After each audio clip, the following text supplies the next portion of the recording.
ओम सहजात्म स्वरूप परम गुरु शुद्ध चैतन्य स्वामी ने नमः। जो कोई जीव पर पदार्थों में या पर भावों में अहंकार ममकार का त्याग करके एकाग्र भाव से अपनी आत्मा का अनुभव करता है और उसी में लीन होने का प्रयास और पुरुषार्थ करता है, ऐसा जीव पूर्व संचय किए हुए कर्म मलों का संवर करता है,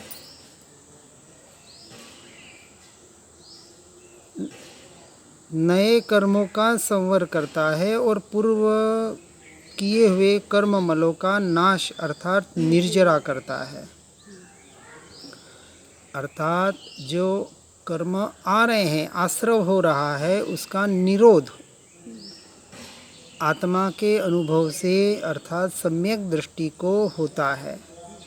और जितनी आत्मस्थिरता है उतनी कर्मों की निर्जरा अर्थात पूर्व संचित कर्म जो सत्ता में पड़े हुए हैं उन कर्म मलों का नाश सहज ही होता है। व्यवहार की अपेक्षा से कर्मों का संवर करना है, निर्जरा करनी है वगैरह कहा जाता है। वास्तविक मोक्ष मार्ग में कुछ करना धरना नहीं है।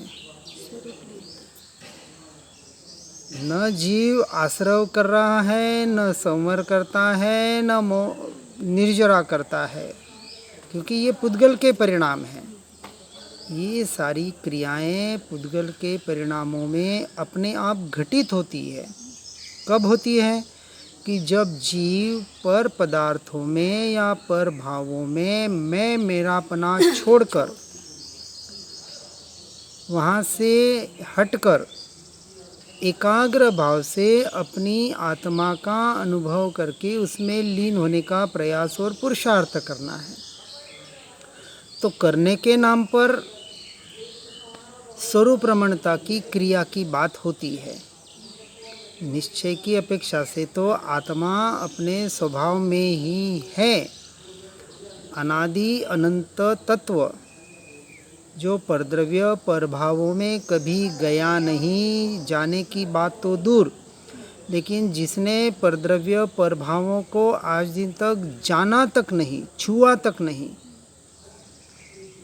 ऐसा तद्दन भिन्न न्यारा स्वतंत्र द्रव्य परद्रव्य परभाव भले ज्ञान में झलकते हैं, जानने में आते हैं, उसी क्षण उसी काल में उसी समय जीव वास्तविक अपने ज्ञान स्वभाव को ज्ञायक भाव में ही होता है। बस इसका निर्णय करके, इसका दृढ़ श्रद्धान करके उसमें स्थिर होना है, क्योंकि अनादि का विपरीत उल्टा संस्कार पर में जाने का पड़ा हुआ है, इसलिए कुछ करने की बात आती है।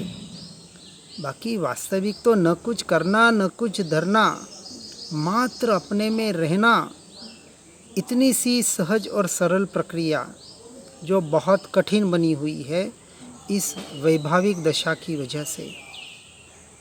इसलिए पवित्र होने का उपाय पवित्र का ध्यान करना है।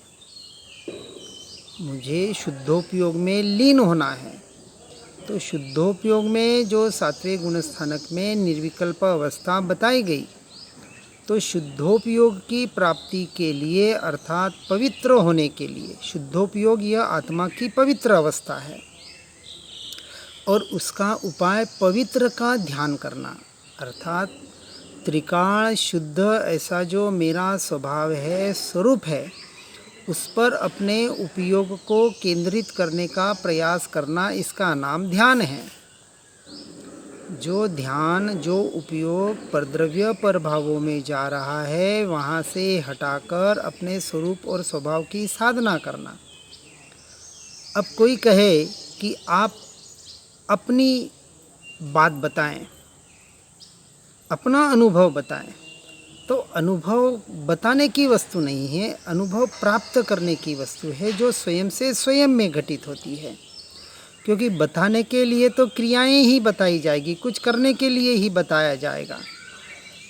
जिसमें न कुछ करना धरना जो बात बता रहे हैं, मात्र अपने में रहना, तो ये तो प्रयोग है, ये पूरी साधना है।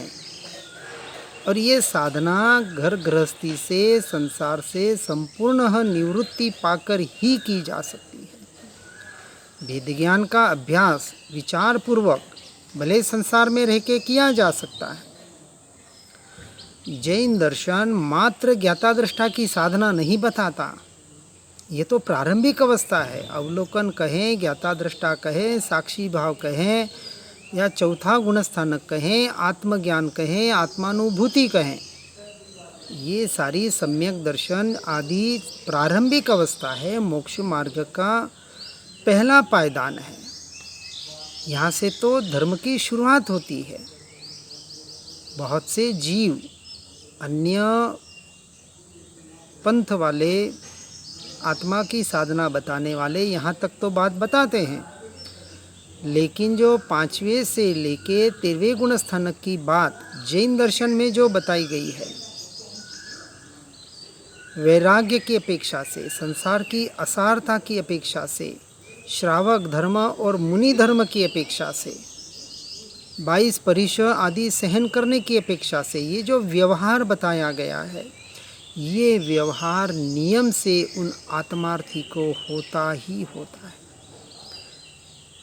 क्योंकि पवित्र का ध्यान करना है, उस पवित्र आत्मा का जो पवित्र ही है, था और रहेगा, जिसके अशुद्धि कभी छू भी नहीं सकती, ऐसा त्रिकाल शुद्ध द्रव्य जो मैं हूँ, और उस ऐसे त्रिकाल शुद्ध का ध्यान करना, अपने उपयोग को वहाँ ले जाना, यही तो साधना है। तो साधना करनी पड़ेगी, अनुभव स्वयं से स्वयं का करना पड़ेगा। और जब मैं आत्मा हूँ, परद्रव्य परभाव मैं नहीं, मेरे नहीं, मैं उनका कर्ता भोक्ता नहीं, तो अब यदि मैं वहाँ हूँ तो ये मेरी कमजोरी है, तो वहाँ से हटना ही पड़ेगा। इसलिए मैं कषाय रहित व संज्ञाओं से रहित, क्रोध मान माया लोभ, ये 4 प्रकार की कषाय, और 4 प्रकार उसके अनंतानुबंधी, अप्रत्याख्यानी, प्रत्याख्यानी और संजलन, इन सब से रहित। क्योंकि ये भेद तो सिर्फ अपने थर्मामीटर हम कहाँ हैं इसको बताने के लिए बताए गए, गुण स्थानक की अपेक्षा से। और संज्ञा अर्थात आहार, भय, मैथुन और परिग्रह, ये जो 4 संज्ञा बताई, जो अनादि से जीव से में लगी हुई है, निश्चय से तो मैं आत्मा इन संज्ञाओं से भी रहित ऐसा शुद्धात्मा ही हूँ, ऐसा श्रद्धान करना है। अभी पर्याय में मलिनता है, तो पर्याय में मलिनता निकालने के लिए क्या करना, अर्थात कर्मों की संवर निर्जरा करने के लिए क्या करना, कर्मों का क्षय करने के लिए क्या करना, तो यही करना कि शुद्ध के लक्ष्य से जो पर्याय शुद्ध होती है, ऐसे शुद्धात्मा ही हूँ, ऐसे ही सर्व ही विश्व की आत्माएं भी शुद्ध ही है, यानी सभी जीव सिद्ध समान, ऐसा स्वीकार करके फिर पर जीवों से भी दृष्टि हटाकर दृष्टि का विषय एकमात्र त्रिकाली ध्रुव तत्व भगवान आत्मा, ऐसा जो मैं हूँ, इस तरह भावना करते करते, जिसमें 12 भावना अनुप्रेक्षाएं भी बताई गई है, उनका चिंतन करते करते अंतिम भावना धर्म भावना बताई, अर्थात स्वभाव स्थिरता। स्वभाव में स्थिर होना रूप आचरण, यही सम्यक चारित्र है और यही सर्वोत्कृष्ट धर्म है। और इस तरह से स्वानुभव का लाभ होता है, और इस स्वानुभव के लाभ से ही धर्म ध्यान तथा शुक्ल ध्यान की ओर बढ़ा जा सकता है। इसलिए सच्चा धर्म ध्यान तो भावलिंगी मुनियों के ही होता है, जो शुक्ल ध्यान की ओर ले जाता है। क्योंकि शुद्धोपयोग की जो अवस्था है, अंतर्मुहूर्त शुद्धोपयोग में रममाण करने वाले चलते फिरते सिद्ध ऐसे भावलिंगी मुनि जो सिर्फ और सिर्फ 24 घंटे आत्मरमणता के अलावा और कुछ भी करने का जिनका भाव नहीं है। आहार विहार निहार आदि की क्रिया, शास्त्र आदि लिखने की क्रिया, किसी को उपदेश देने की आदि की क्रिया, इसको भी जो अपेक्षा से हेय मानते हैं, पुण्य रूप है, और पुण्य रूप होने की वजह से अपेक्षा से पाप ही मान रहे हैं, ऐसी जिनकी मान्यता में दृढ़ हो चुका है, ऐसे भावलिंगी मुनि उन क्रियाओं से रहित एकमात्र शुद्ध आत्मा की ही आराधना एकांत में रहकर, गुफाओं में रहकर, निवृत्ति 100%, जहाँ श्रावकों का भी आना जाना न हो। इसलिए जहाँ तक हम देखते हैं आज के तीर्थ क्षेत्र, बड़े बड़े तीर्थंकर केवल ज्ञानी कहाँ से हुए, तो पहाड़ों के टोच पर जाके, ऐसे ऊंचे ऊंचे पहाड़ों पर जाएं कि जहाँ आदमी इंसान पहुँच ही न सके, ऐसी जगह पर बैठकर अपनी आत्मा में लीन होने का प्रयास करने वाले जीव, जिन्होंने सिद्ध गति को प्राप्त किया, ऐसे सिद्ध परमात्मा को यदि हमें उस सिद्ध दशा को प्राप्त करना है तो साधना तो हमें भी वही करनी पड़ेगी, क्योंकि जिस मार्ग से वो चले हैं, पंच परमेष्ठी, यानी जब मैं सम्यक दर्शन को प्राप्त करके चौथे से पांचवें छठे गुणस्थानक रूपी भावलिंगी मुनि की आराधना करके केवल ज्ञान को प्राप्त करूंगा, तब जाकर मैं सिद्ध दिशा को प्राप्त कर सकता हूँ। साधना तो मेरी भी वही रहेगी जो सिद्ध परमात्मा की रही, जो केवलियों की रही। तो मार्ग में कहीं भेद नहीं होगा। ठीक है, हम पुरुषार्थ आज कर पा रहे हैं, नहीं कर पा रहे हैं, शरीर की अवस्था कैसी है वो बात अलग है, लेकिन जिस भव में मोक्ष होना होगा, नियम से उस भव में वैसा शरीर मिलेगा ही मिलेगा। उस भव में नियम से दीक्षा आएगी ही आएगी, मुनि धर्म का पालन होगा ही होगा, आत्मरमणता होगी ही होगी, सब कुछ होगा। इसलिए आकुल न बने, आकुलता को निकाल दे, ये सारा प्रोसेस होता रहेगा।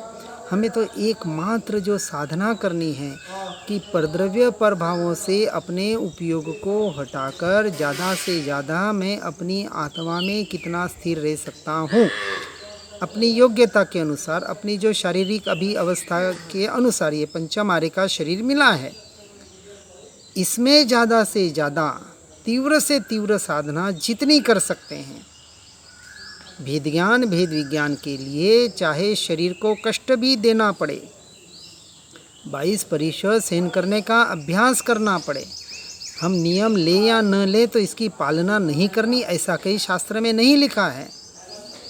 नियम लेने के बाद तोड़ना नहीं है, लेकिन नियम न लेकर जितनी भी उस नियमों का पालन कर सके, देहाध्यास छोड़ने का अभ्यास कर सके, निवृत्ति क्षेत्र का सहारा ले सके, एकांतवास में जाकर स्वाध्याय सत्संग करके भेद ज्ञान पूर्वक मौन रहकर अपनी साधना कर सकते हैं या नहीं कर सकते हैं। इसमें जितनी अपनी अनुकूलता है, ज़्यादा से ज़्यादा, अपने अनुसार नहीं।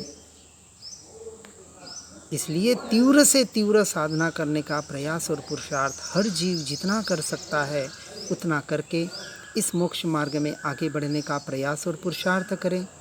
इसी भावना के साथ ओम नमः सिद्धम। जिन वाणी के ज्ञान से हो सम्यक श्रद्धान, हो चारित्र महान उर पाऊँ पद निर्वाण। आत्म ही है देव निरंजन, आत्म ही सदगुरु भाई, आत्म शास्त्र धर्म आत्म ही तीर्थ, आत्म ही सुखदाई। आत्म मन नहीं है रत्नत्रय, पूरित अवगाहन सुखधाम। ऐसे देव शास्त्र सदगुरु को धर्म तीर्थ को सतत प्रणाम, धर्म तीर्थ को सतत प्रणाम। ओम नमः सिद्धम।